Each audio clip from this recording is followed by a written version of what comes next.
Iya, contohnya kayak Barbie, kayak macam-macam sih udah ada banyak ya. Tapi kalau misalnya kita mau buat sendiri pun bisa sih, sebenarnya simple. Jadi kita bisa menggunakan yang namanya microcontroller. Jadi kita bisa coding sendiri. Oh, lanjut ya Mas. Pelajaran selanjutnya tuh bagaimana sistem IoT dapat mengidentifikasi perangkat yang paling boros energi di rumah tangga. Jadi kan Iya, kan kalau misalnya ada smart plug gitu ya punya Barbie ya, dia ada fitur untuk ngecek KWH, penggunaan KWH. Nah, kayak gitu bisa cek dari sana. Mau apa perangkat mana yang paling banyak menggunakan daya gitu. Ya. Nah, oke, pertanyaan selanjutnya, apakah mungkin menambahkan fitur otomatis seperti konsumsi pas sehari konsumsi ngelewatin batas nih langsung di stopin gitu, bisa nggak? Bisa ya, terutama kalau misalnya kayak pakai AC gitu misalnya. Kalau misalnya AC kita mainnya cuma misalnya dua penggunaan dayanya, misalnya kalau misalnya udah nggak ada orang gitu ya, nggak ada orang kita keluar, nah kita lupa matiin AC, nah, itu kan dia makan daya gede ya, nah itu kita bisa pakai sensor manusia gitu, namanya peer sensor.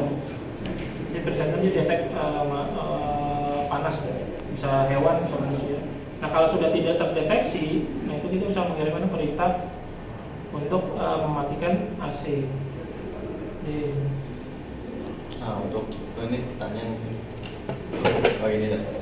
Microcontroller ini yang ditanya Pak. Microcontroller sudah diuji ke elektronik apa saja? Maksudnya Apa aja yang udah bisa gitu Pak? ya. Kita microcontroller bisa untuk apa aja? Bisa untuk apa aja untuk di rumah gitu. Contoh barangnya dan bendanya. Sampai semua yang itu pakai microcontroller ya. Iya. Ya, saya tadi sensor orang ada orang, sensor kelembapan, sensor suhu. Nah itu semua data-datanya bisa kita ambil lewat microcontroller kan. Kemudian macam-macam cahaya. Kalau misalnya kita belum mati lampu jam sekian, dia bisa detek ada cahaya apa enggak.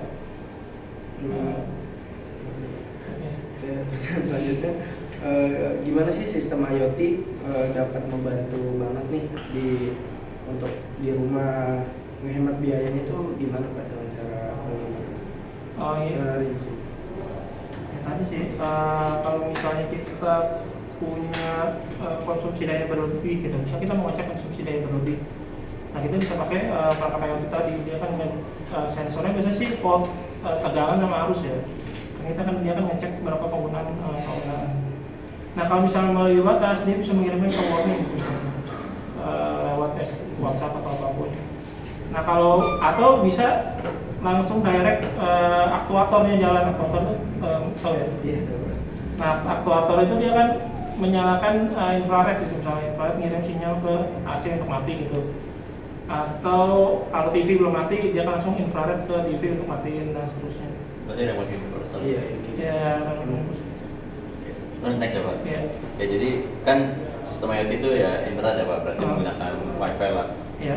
koneksi wireless. Nah tapi misalnya internet mati nih Pak, dia ada alternatif nggak? Ada. Agar bisa selalu bersambung. Namanya itu sudah saya lupa lagi namanya. Dia pakai frekuensi, sebentar, saya malah ada jurnalnya saya buat, tapi lupa namanya. LoRa namanya. LoRa. Nah itu LoRa itu dia sinyalnya jarak jauh ya. Jadi kalau misal biasanya kita di Indonesia itu belum terkenal sih, tapi penyedianya itu ada namanya Everynet ya. Dia menggunakan LoRaWAN. Jadi kita kirim data lewat internet. Nah dari stasiun BTS LoRaWAN, dia akan mengirimkan sinyal LoRa ke rumah kita. Dan itu cukup jauh dia. Kalau misalnya di UMN, saya kirim dari sini bisa nyampe ke Robuntu ya. Karena dia tapi pakai datanya kecil ya. Jadi dia jangkauannya lebih jauh. Digital lebih. Analog. Analog. Berarti radio wave ya. Radio wave. Frekuensi. Nah itu salah satu opsinya ya untuk jangkauan jarak jauh ya. Di Sumatera itu kan masalah bisa dipakai untuk ngisi listrik jarak jauh ya. Jadi kalau kita ngisi token listriknya kita mesti pencet si ininya kan PLN-nya. Tapi kalau menggunakan LoRa kita bisa dari HP ngisi tokennya, nanti dia akan mengirimkan kodenya ke PLN PLN itu namanya. Ya itu lah. Kotak PLN-nya. Nah itu sih. Oke Pak. Oke Pak. Iya. Makasih ya Pak. Iya.